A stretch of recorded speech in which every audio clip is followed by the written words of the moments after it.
So an appeals court in Washington ruled that Oracle can copyright APIs for the Java programming language. So APIs are application programming interfaces.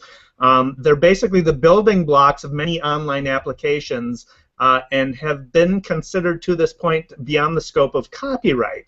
And so for Twitter, for example, has an API, and a lot of people build Twitter apps on top of that API. Facebook has an API, and people build the login function for social logins is an example of APIs at work. They're building on top of language and instructions for using the data that Facebook has or Twitter has or whatever.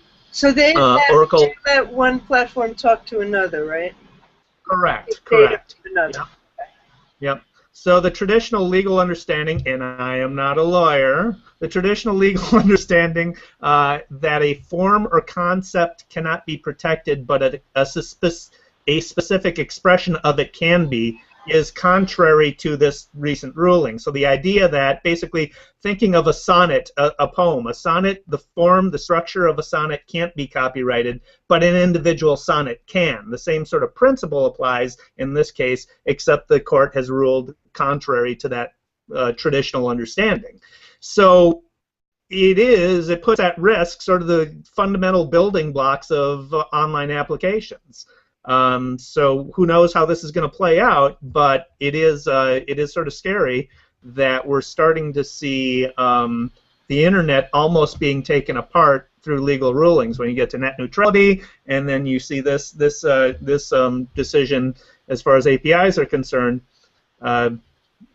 doesn't make a lot of sense to me. So Dave, if I understand this correctly, that means that anybody who wants to use an API has to ask Oracle's permission? For the Java programming language. Really? Yep. That makes no sense to me whatsoever. That's why I thought maybe you were going to explain it, and then I would get what the ruling was about. And part of the justice's explanation was very peculiar, saying that A Tale of Two Cities is basically just a bunch of words strung together. So, I mean, it was a very peculiar. Yes, everything is just a bunch of words strung together. That's what words are, sentences are. So I don't know. But I think part of the problem is you get into the technicalities of how internet communications work, or how online things are engineered, and it's beyond the scope of legal professionals to understand. Like journalists, a lot of journalists don't understand the technicalities of what they're talking about when they're writing stories about online technology. Oh, you say that again. And back in the day, I had to explain, as much as I know about technical anything, I had to explain C++ to a lot of journalists at some very prominent media outlets, and they were the tech reporters. So, I mean.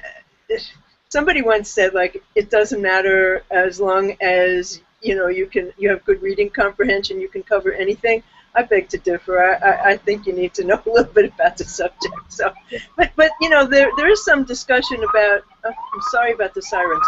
There is some discussion about how the internet should really be a utility, and I think that is indeed what it has become. It's a utility. A utility can't go down. Even Con Edison here in New York has to let other companies use their lines to provide electricity. So, it's got to be a cooperative thing, and it's got to be all the time available. And we're not there by any means. No, and that's what is sort of scary about where it seems the FCC is going with their net neutrality. I mean, I am in favor of net neutrality, but they've sort of left an opening for the ability to have fast lanes and slow lanes. Right. And it's a communications infrastructure that needs to be available. That brings us to the end of another Beyond Social Media Show episode.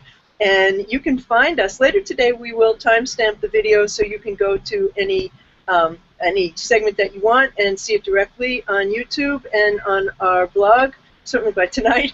And you can find us at BeyondSocialMediaShow.com and our YouTube channel, Beyond Social Media Show. You can find David at D. Erickson on Twitter, at eStrategyblog.com, eStrategy TV on YouTube, and you can find me on Twitter. I'm at What's Next. My blog is What's Next blog.